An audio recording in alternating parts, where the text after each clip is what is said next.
Women created a problem in Shabrimala. On behalf of those women, I apologize. And as a woman, I feel responsible that we women should clear this. I undertook a study of the Shatchakra temples associated with Shabrimala, guided by Sri Arvind Subramaniam ji.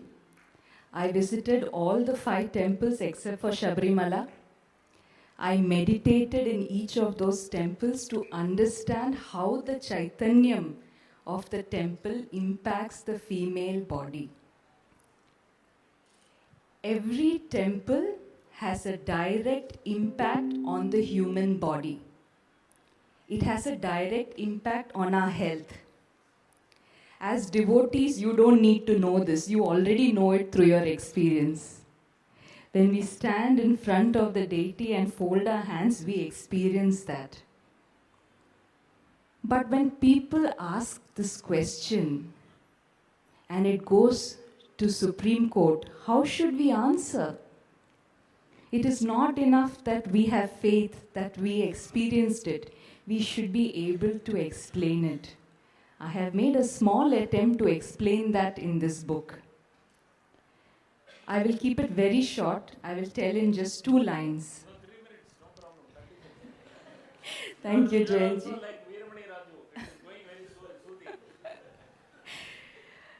soothing. Coincidentally, tomorrow I am doing a session for Supreme Court advocates working on Shabrimala case in Delhi. And I did not plan, but today to come here and get Bhagwan's blessings and all of your blessings is for me a very big green signal to go ahead and talk. Thank you, Jayanji. Extremely grateful. What my study has revealed is that there are certain places which affect women's body differently. And Shabrimala is one of those places. If women in the menstrual age group enter Shabrimala, they will definitely have problems in the reproductive health. Their period will alter, they will have difficulty menstruating, and they could have severe menstrual disorders like PCOD and endometriosis. How and why I have explained in my book. There is one more temple in the Shatchakra temples where women in this age group are not allowed beyond a point, and that is the Aryan Cow temple. I went there, but women could go up to a certain point. The minute I stood there and had the darshan of Bhagwan, I started tearing up. Now, for someone who has never even been to many temples, this was very strange. I started tearing up and I could not stop. And then I met Arvindji and asked him, what is there in Aryan Cow? Why is it having such an effect? But I actually understood something. After visiting Aryan Cow, my own cycle changed. And there is a reason for these restrictions. At the same time, I started my study from the Bhagwati temple in Chenganur.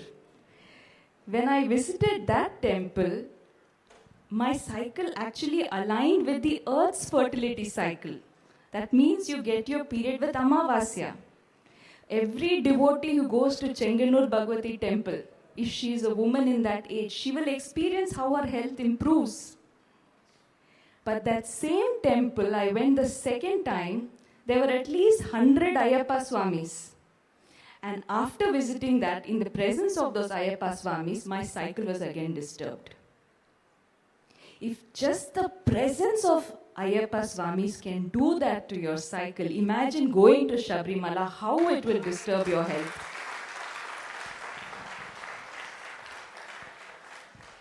So, the restriction on women is actually protection of women's fundamental right to health.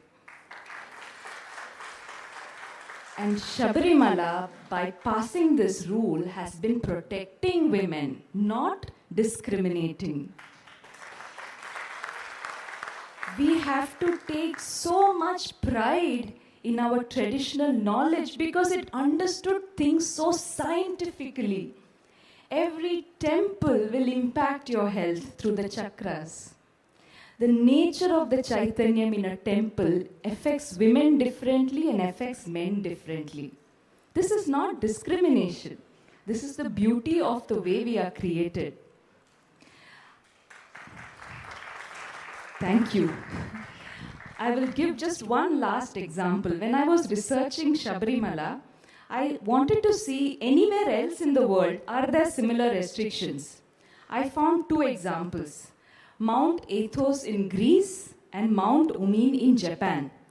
Both these places are at an altitude of 5,000 feet and women are not allowed. Women of any age are not allowed. In fact, even female animals are not allowed.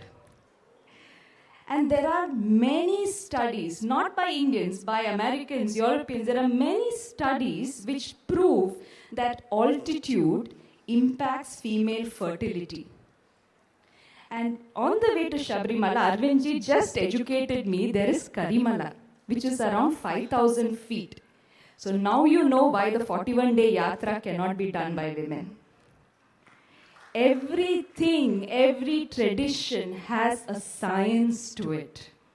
And we hope to present this to the court in the language of science. And let us see, maybe with all your blessings, this perspective will go through. Thank you so much. Thank you.